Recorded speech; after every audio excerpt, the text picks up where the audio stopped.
Здравствуйте, ребята! Саламатсыздар ма, балалар? Мы продолжаем изучать раздел «Моя семья и друзья». Менің отбасым және достарым деген тақырыпта бөлімді жалғастырамыз. Урок номер 5, 5-ші сабақ. Тема урока «Все о моей семье». Барлығы менің отбасым туралы. Упражнение номер 1, бірінші тапсырма. Послушайте текст, мәтінді тыңдаймыз.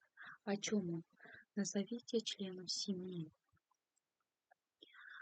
Отбасы мүшелерін атап өтеміз. В нашей семье все заняты делом.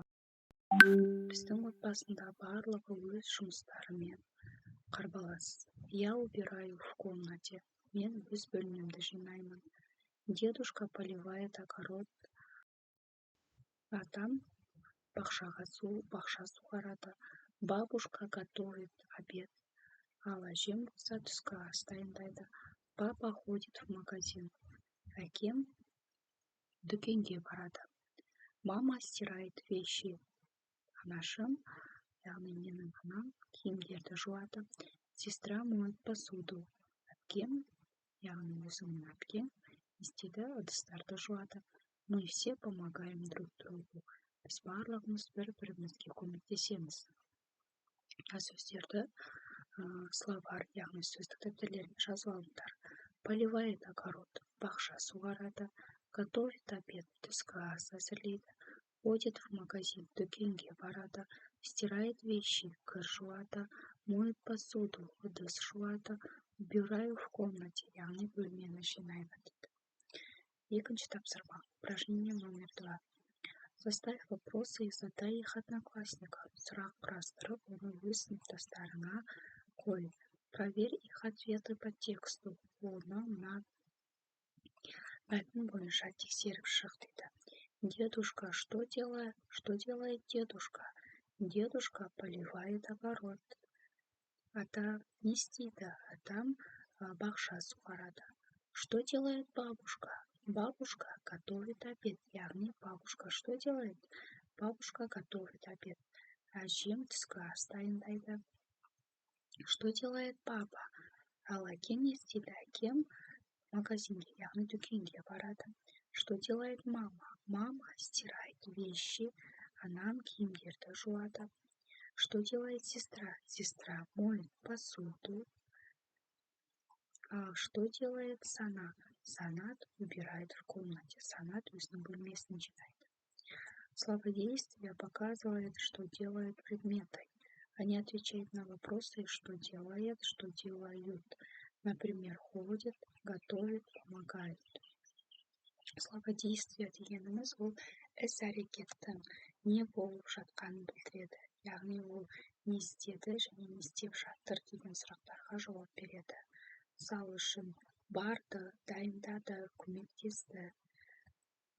Упражнение номер 3, үшінші тапсырма. Вспомни, что делали герои текста.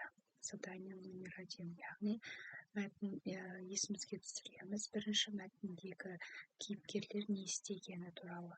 Найди в предложениях ошибки. На сөйлемдегі қатені тап деп жатыр. Скажи правильно, дұрыс айт дейді. Дедушка готовит обед, яғни атам түскі ас дайындайды. Папа убирает в комнате. Әкем бөлмелерді жинайды. Бабушка поливает огород, яғни ал әжем болса огородты, яғни бақшаны суғарады деп жатыр. Дұрыс па, дұрыс емес па? Неправильно.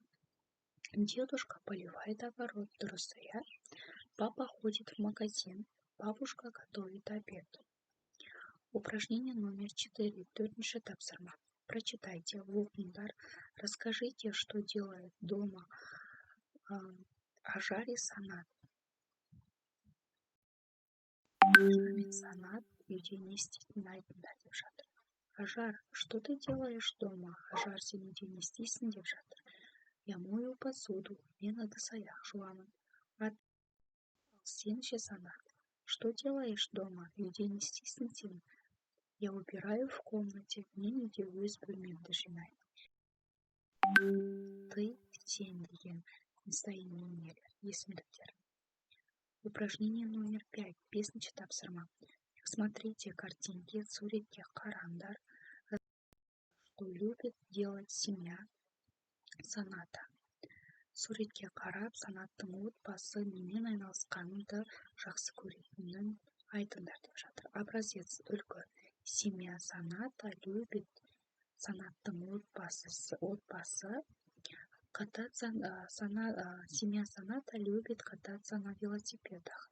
Санаттың отбасы велосипедте серуендегенді ұнатады. Работать в саду және бақшада бірге жұмыс жасағанды ұнатады деп жатыр. Ал бізде бүгін жаңа сөздер, қандай жаңа сөздіктеріне жазып алыңдар балалар. Қандай сөздер жазып аламыз?